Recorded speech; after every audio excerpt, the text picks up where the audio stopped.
The phobia centralis. Oh! That's the only thing I remember.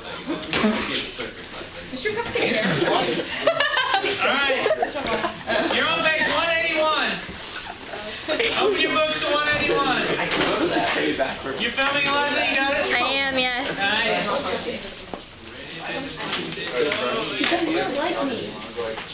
Here's a new word for you. Okay, my turn. Ready. Q. Q. Q talks about the color, which is specified by the wavelength of the light. If the waves of electromagnetic radiation are coming in real fast, short wavelengths, that's toward the blue end of the spectrum. If they're coming in real slow, it's towards the red end of the spectrum. And you know it goes red, orange, yellow, green, blue, indigo, violet. Y'all know that? Roy G. Biv? They have it in a circle here, but it's not really like that in the electromagnetic spectrum. Red or long wavelength, violet, blue, or short wavelength. Saturation is how pure the color is. So we say it's vivid if it's highly saturated with color. It's very red, in other words, or very blue. And there are levels of saturation of color. So saturation is the purity of the color that you see.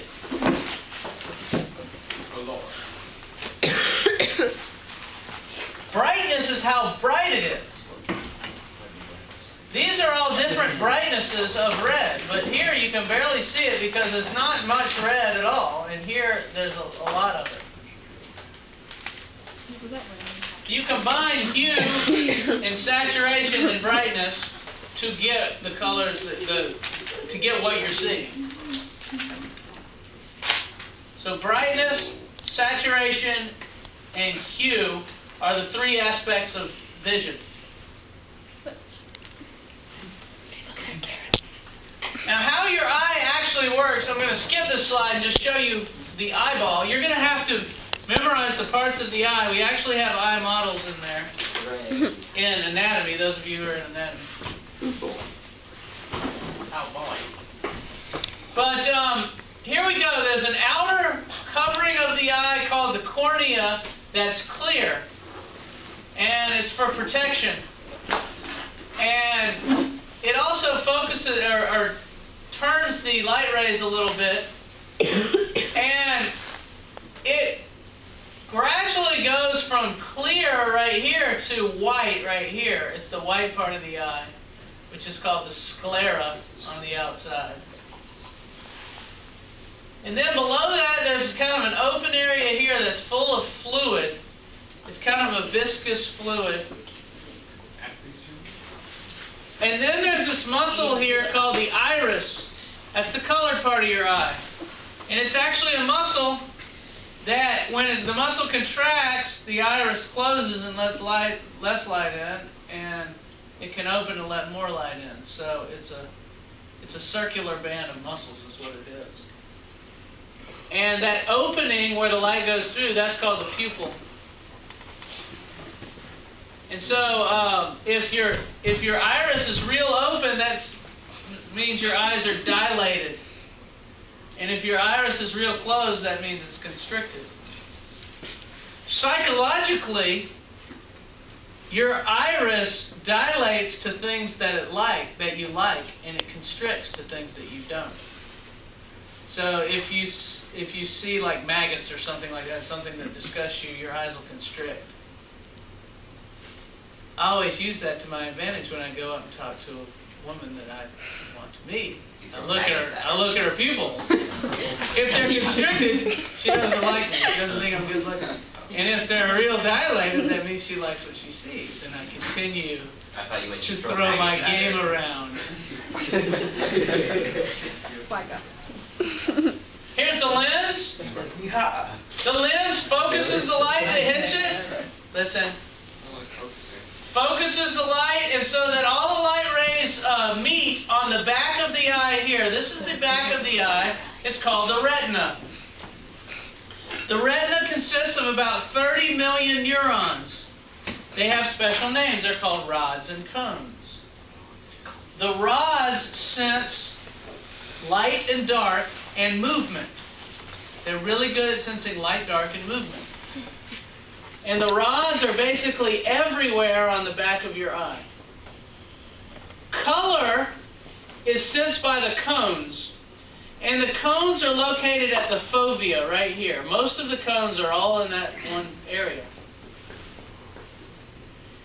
And there are cones that are spread out amongst the rest of the retina, but the fovea is where they're concentrated. So if you really want to see the color of something, you got to look right at it.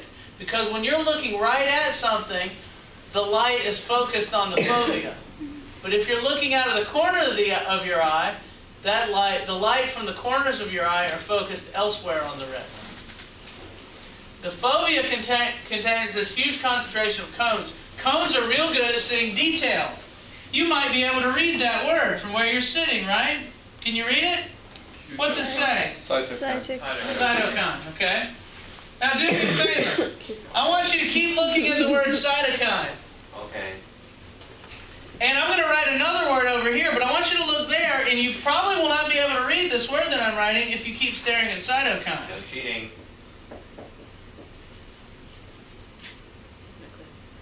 Okay, look over at the word that I just read. Huh? See, now, if you would have cheated, then you'd have said, oh, he knew what I was doing. Well, I can't see it anyways. So, to be able to make out detail, those cones, your cones are good at color and detail. And probably if I had written this in black, which I don't have a black pen, but that would be neat to do, you wouldn't have noticed the difference between blue and black from looking, because out of the corner of your eye you don't see colors as well either. So if you're, keep looking at cytokine right there. Keep looking. Are you looking at cytokine? I'm looking. What color is the little ball here? Don't look over. Keep looking at cytokine. Can you tell what color this thing is? I can't even see where you're pointing. I'm pointing to? You can't even see where I'm pointing to? It's too small. Is it pink? I'm moving my finger around because the cones produce movement. Can see movement. I mean, the rods can see movement really well, so you ought to be able to see my finger moving with your rods. Because you can't really make out the color. Pink. Why can I not? Is it yellow? Let me get more light. Light helps it work. Okay, look at cytokine over here. Are you looking at cytokine? Yes. Okay, I'm moving around a certain colored thing. Can you tell what color it is without looking right at it? Yellow. Oh, pretty good. It's harder, it's easier to tell with light on because then you're taking in your cones that sense color need light, need a lot of light to work. They don't work at low light levels. That's why you should never pick out clothes with the lights off from your you know, if you've ever done that, you left the lights off and you end up with two different colored socks or whatever. Your cones need a lot of light. So because the cones need so much light and they take so much energy, because to produce a color you actually need 3 cones working.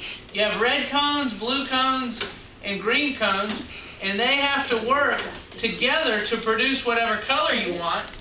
It takes 3 cones to send information to the brain about color, where it only takes 1 rod to send information to the brain about movement.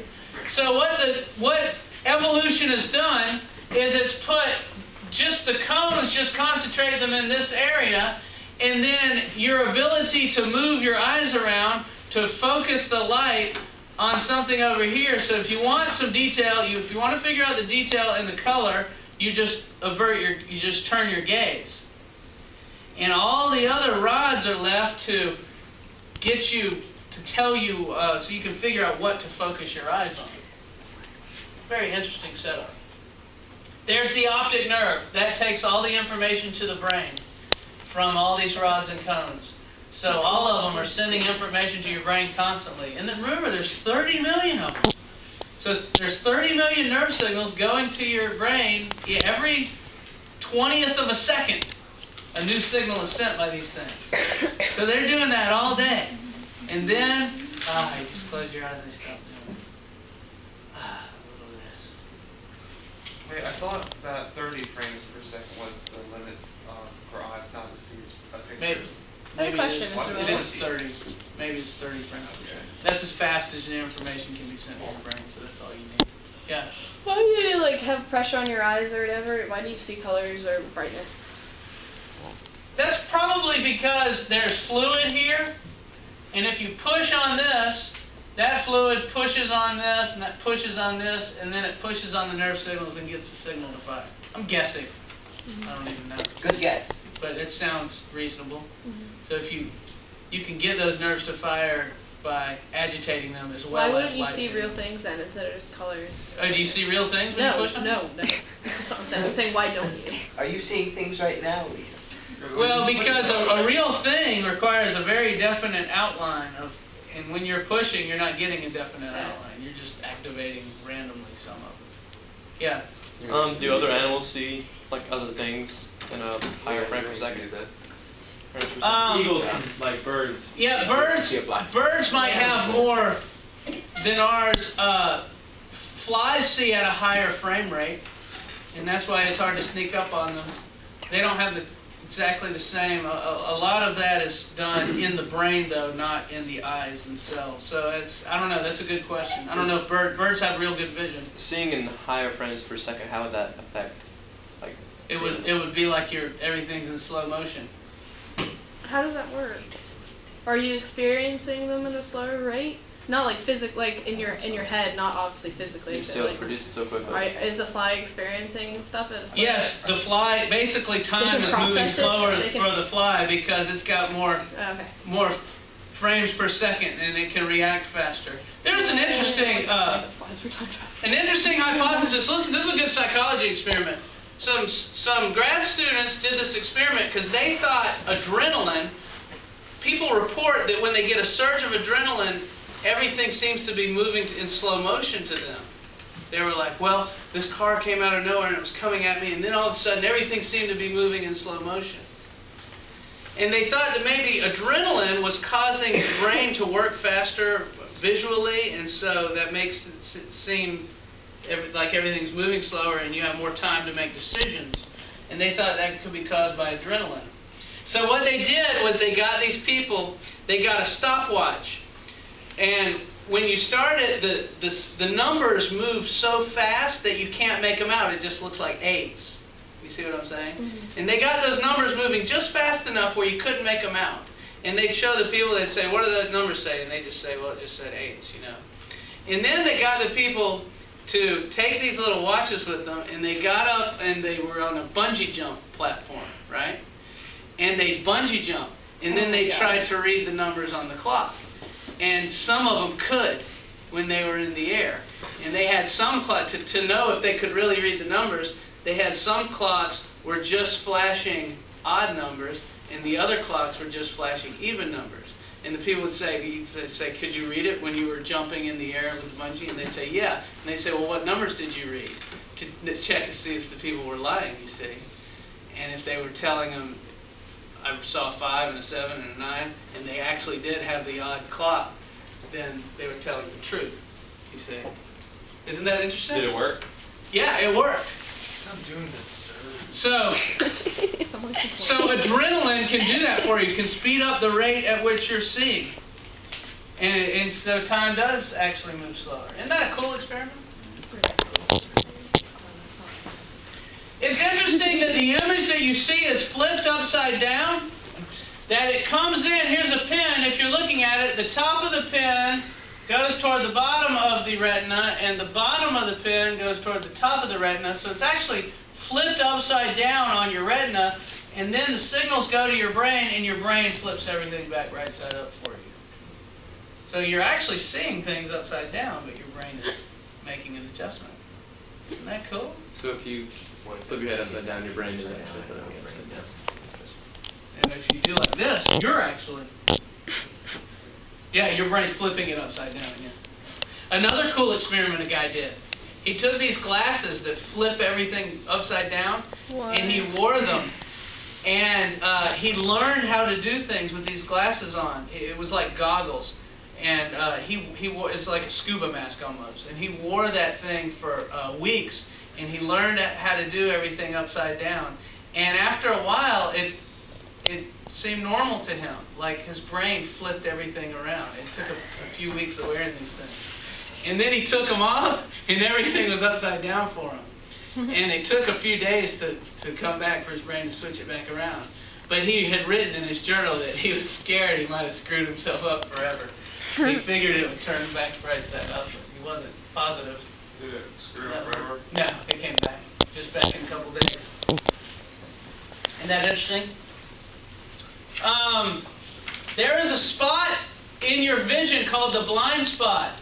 It's where the blood vessels that line the retina, there are blood vessels that come through the optic nerve here and line the retina and supply all these cells with blood. And there's a place where you have a blind spot, and it shows in the book, page 185, how to find your blind spot. You turn to 185, the magician and the rabbit. It says, a blind spot exists where the optic nerve leaves the back of your eye. Find the blind spot in your left eye by closing your right eye. You can put your right hand over your right eye. And looking at the magician. Then slowly move the book or your head back and forth toward the book until staring with your left eye at the magician, and that rabbit ought to disappear. Why doesn't it work with the right eye? Mine is right here. With the right eye, you got to look at the rabbit, and the magician will disappear. But the magician's bigger, so it's easier to do with the left eye. Or you can turn the book upside down and do it with your right eye. My blind spot is right there. I'm about this far from the book. Normally, in younger people, the blind spot is closer. But you just move your head back and forth. Has anybody found it? Yeah, I found one. How cool is that? I often can see it when I'm reading putts. If I'm looking at the hole trying to read a putt on the golf course, the ball will disappear on me sometimes. And I'll be like, where'd the ball go? And then, oh, I see it. Does the eye just replace the space with whatever color it thinks should be there? That is such a good question, Leah. Very, very well done. If you notice, when you cover up and you get that blind spot, what color is there where the rabbit was? White. The brain has filled that in for you. The brain can fill things in when they don't exist. I don't have a blind spot. Isn't that cool? And that happens without you knowing it. The brain is filling in the blind spot with whatever the background it thinks should be like. I can't find my blind spot. If you did this same experiment and the rabbit had a background of a checkerboard background, the brain would fill in checkerboard pattern. So the brain can build a pattern to fill in what it's missing. You have a blind spot, you're just not able to find it. Sometimes it's hard for people to find it. Are you sure I'm not like Superman or something? I'm pretty sure, but not positive. Somehow your retina cells are getting nutrition for you to see, and it has to leave the retina somewhere.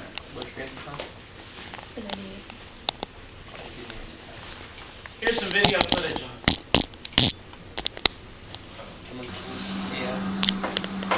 Our eyes are very mobile with the help of these three sets of muscles. Each pair moves the eyes in a different direction, up, down, or sideways. There's even a little pulley so that a muscle can pull the eye to the side.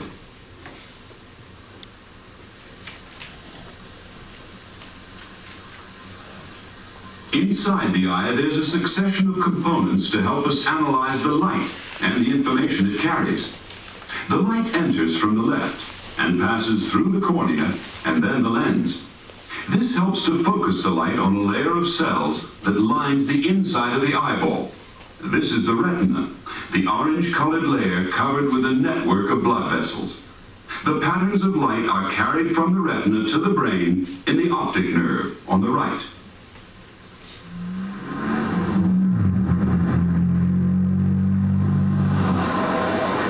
The first task of the eye is to adjust the amount of light that gets into it and make sure that it's neither too bright nor too dim.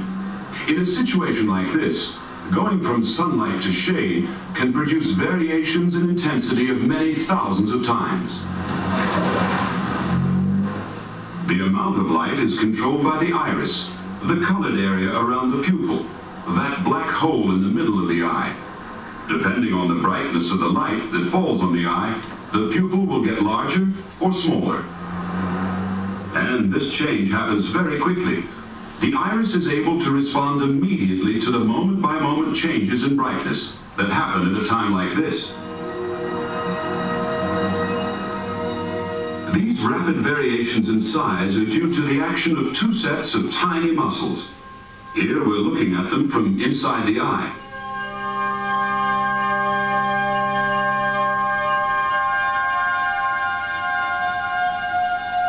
One set of muscles radiates outwards from the center.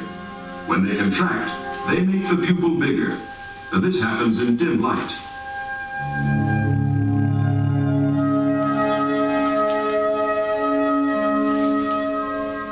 There are also circular muscles and rings around the pupil. When they contract, the pupil gets smaller. This happens in bright light.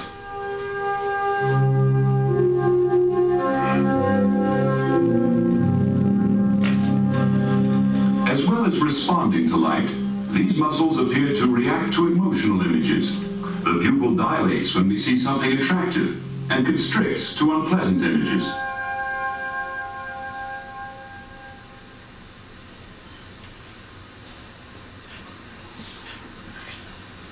Behind the iris is the lens. We've made it red here to make it more visible, although it's really transparent.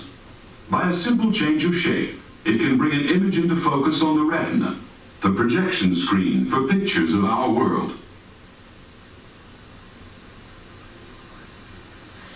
As the lens changes shape, it bends the light rays from the objects we're looking at and makes sure that they meet exactly at the back of the eye. These changes in the iris and the lens happen automatically. When this information from both eyes is fed back to the brain, we can use it to tell us about the three-dimensional qualities of the outside world. For example, the changes in lens shape tell us how near or far something is. If the driver focuses on the dangling monkey, his lens is much more curved than when he focuses on the road ahead.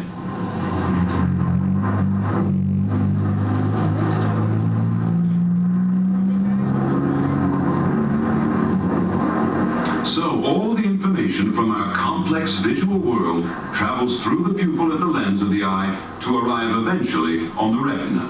He's driving the wrong side of the car. What's that? In this remarkable view of a living human retina, we can actually see a reflection of the pupil seen from the other side. It's that dark spot in the middle of the screen.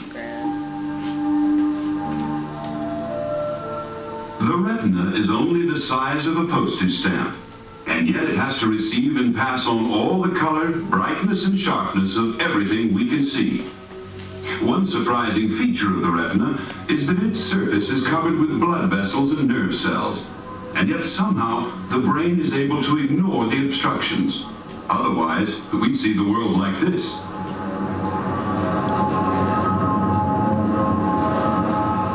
The patterns of brightness and color are spread over 125 million light-detecting cells. There are two types called rods and cones. In the center, they are much closer together because that's where we direct the part of the picture that we want to look at most closely. Each rod or cone is a cylindrical cell containing a chemical pigment that becomes bleached every time a light ray hits it. The light, coming from the top of the screen, hits the pigment, which is contained in these layers of discs.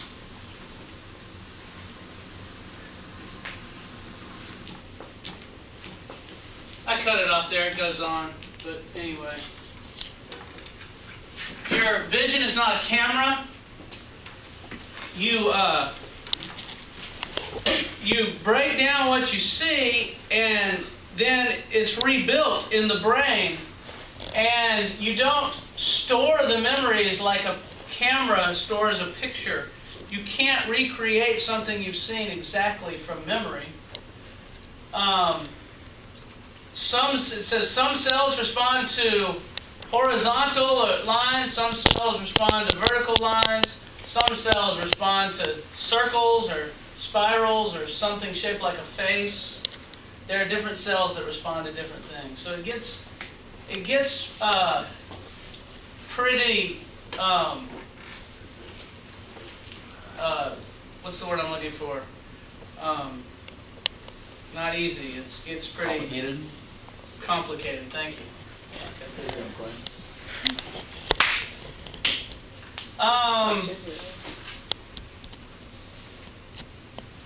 Trichromatic theory says you combine red, blue, and green. Different combinations of that can give you any color. All three combined give you white. White. None of them give you black.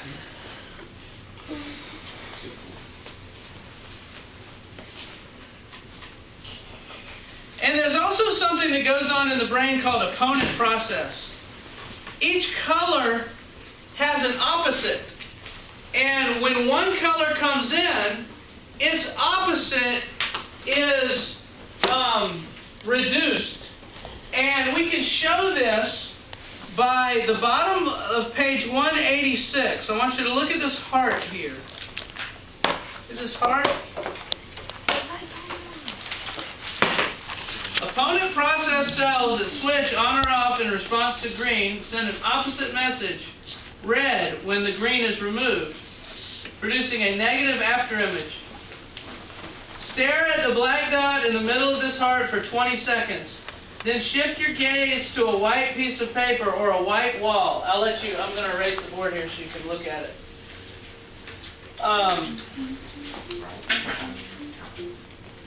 You'll see this new image.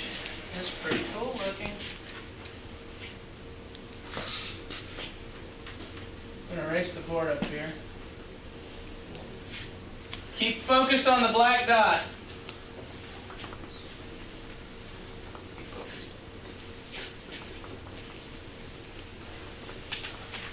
You don't have one? You can't participate. After you've looked at it about 30 seconds or so, look up at the whiteboard and just stare at it.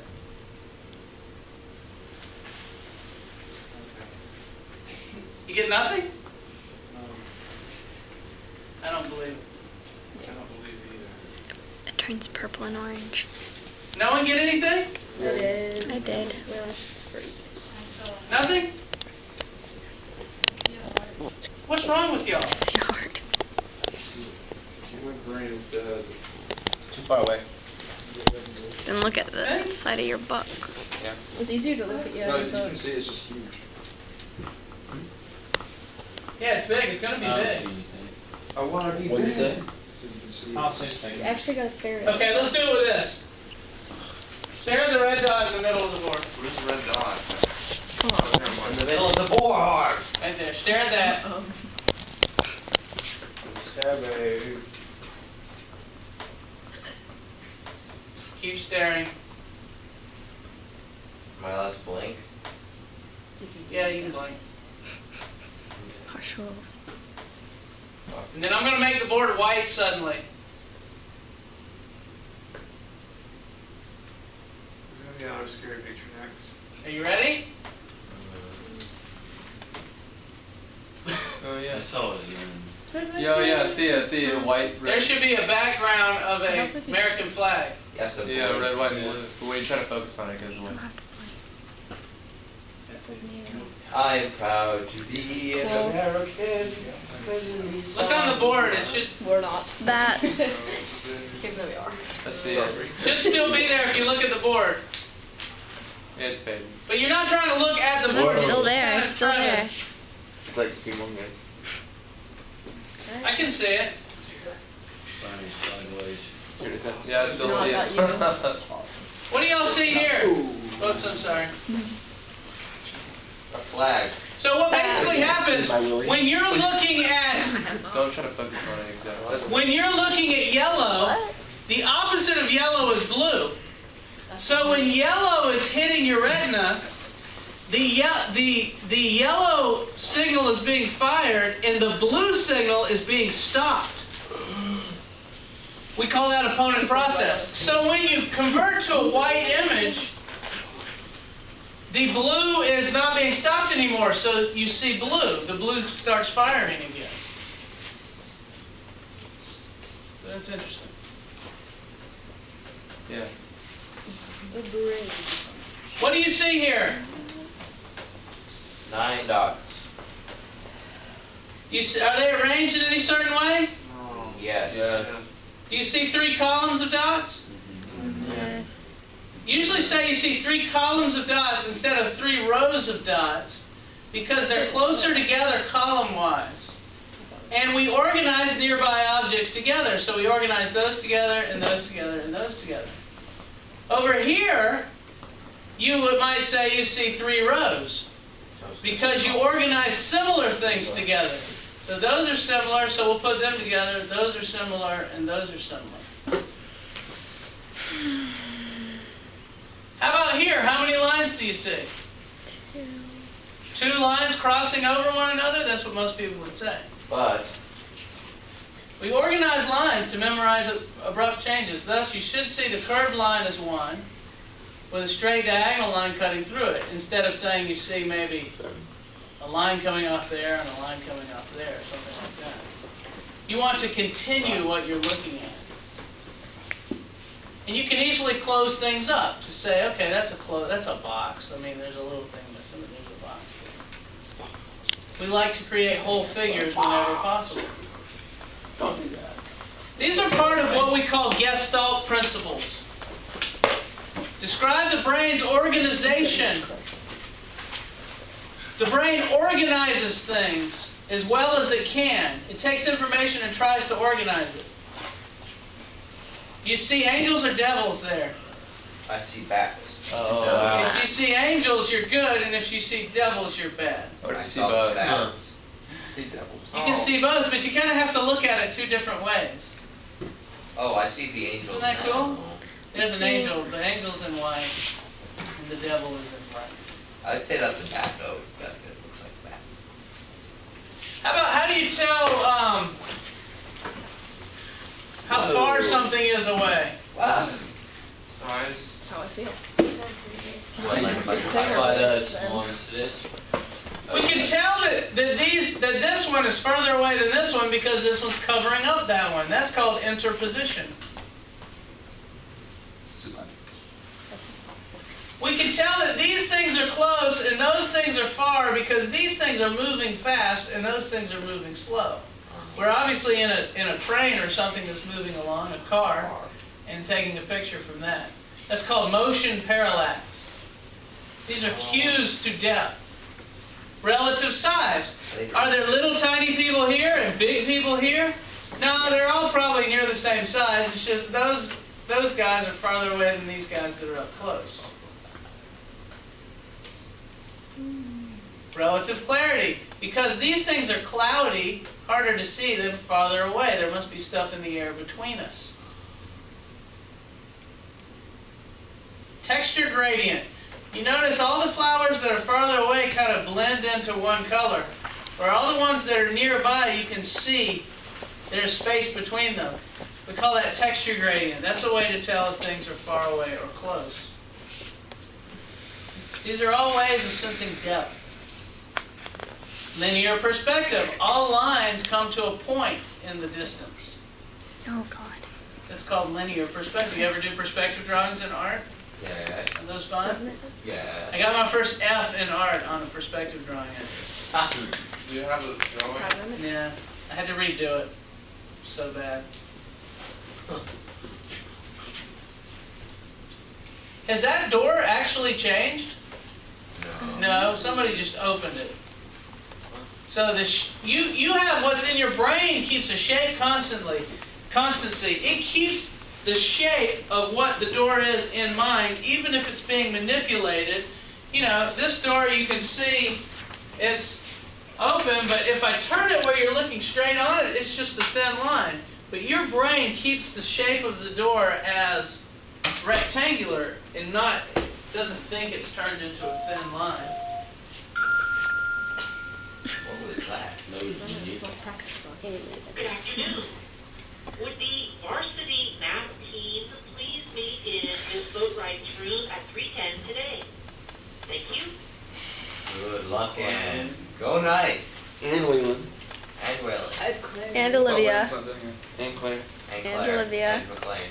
Is that my favorite? And Ted. Ooh. I don't know Ted. Read pages. Oh, wait. And Christian Zelda. How was that? Yeah, Head of convocation. That wasn't me. Oh, I don't have the But yes. illusions on here? He's mocking Aaron. behind me.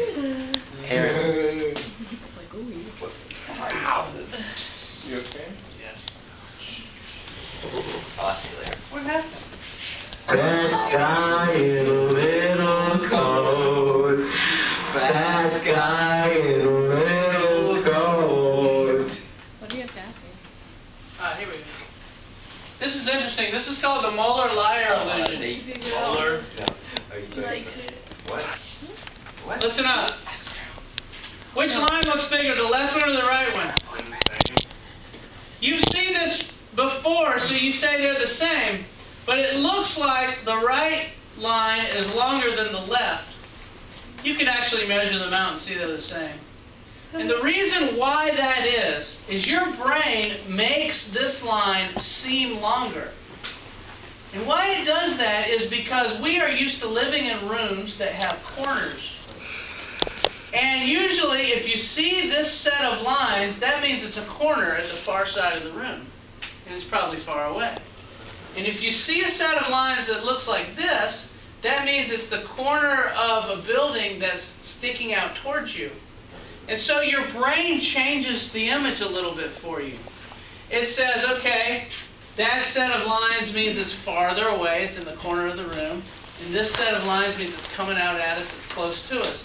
You have learned to make this adjustment in your brain. It's interesting that this illusion doesn't work on people who are like African bushmen that never see structures or houses or anything like that. They look at those two. If you show them that, they'll say, well, they're the same, obviously. They don't fall for that at all. Isn't that interesting? You go back to that? Doesn't that line look longer than that line? Your brain is doing that to you. That's an illusion. It's called an optical illusion. You ever heard of optical illusions? No. Here's some more of them. Which cat is bigger? They're the same size. They're all the same, but that one looks bigger, doesn't it? Sure do. That's because it's nearer where the lines are coming together, and your brain is going, oh, it must be far away, because where the lines come together is usually far away. Oh. And don't those lines right there look like they're angled toward one another? Sure do. They're not. They're all parallel. And finally, you can make the finger Frankfurter. Have you ever done this? All the time. Hold your fingers close to your eyes and kind of move them together. That's an optical illusion. There's a finger Frankfurter floating in the air. Can't do that. Isn't that cool? That's a great illusion. Oh my God. I got some great optical Are they illusions edible? up here. Check this out.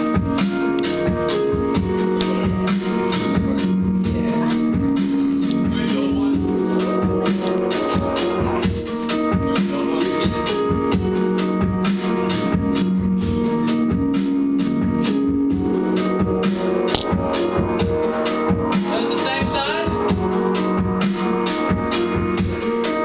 There's no way those are the same size. But they are.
enthusiastic.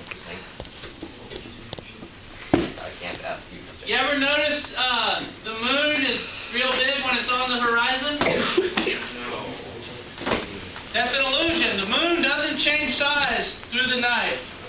It looks big when it's on the horizon because your brain is saying anything on the horizon must be big.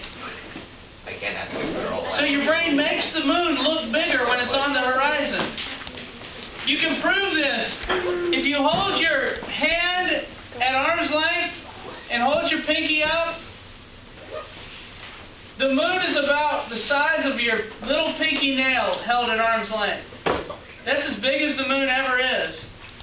Even if it's on the horizon, looking huge, that's as big as it is. And you can always cover that up if you don't believe it. The wild. I'm watching My brain Island. makes it look a lot bigger. Oh, hey, camera. Cute. Check out